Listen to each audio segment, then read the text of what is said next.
লোকসভা নির্বাচনের মাঝে বিজেপির শেয়ার করা অ্যানিমেটেড ভিডিও নিয়ে এখন উত্তপ্ত ভারতের রাজনীতির মাঠ।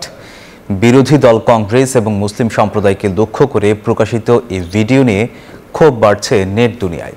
শাসক দল মুসলিম বিদ্বেষী বলেও অভিযোগ উঠেছে। তবে এসব অভিযোগ নাকচ করে বিজেপি মুসলিম বিরোধী দল নয় বলে দাবি করেছেন প্রধানমন্ত্রী নরেন্দ্র মোদী। এক টিভি সাক্ষাৎকারে তিনি বলেন, শাসক দলের জনপ্রিয়তায় ভীত হয়ে বিজেপির বিরুদ্ধে এমন অপপ্রচার চালাচ্ছে বিরোধীরা। লোকসভা ভোট শুরুর পর থেকে সোশ্যাল মিডিয়া প্ল্যাটফর্ম ইনস্টাগ্রাম এবং এক্সে একটি ভিডিও শেয়ার করে বিজেপি।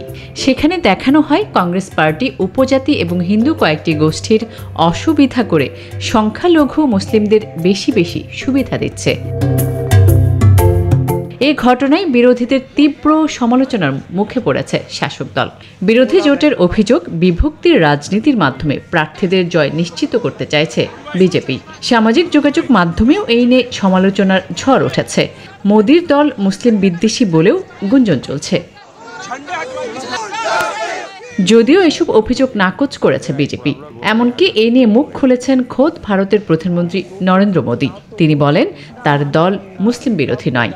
फिर नॉर्थ ईस्ट के लोग हमारे साथ रहे हमेशा, तो हम already in A way functional वे में कहें, एनडीए प्लस जिसको कहें।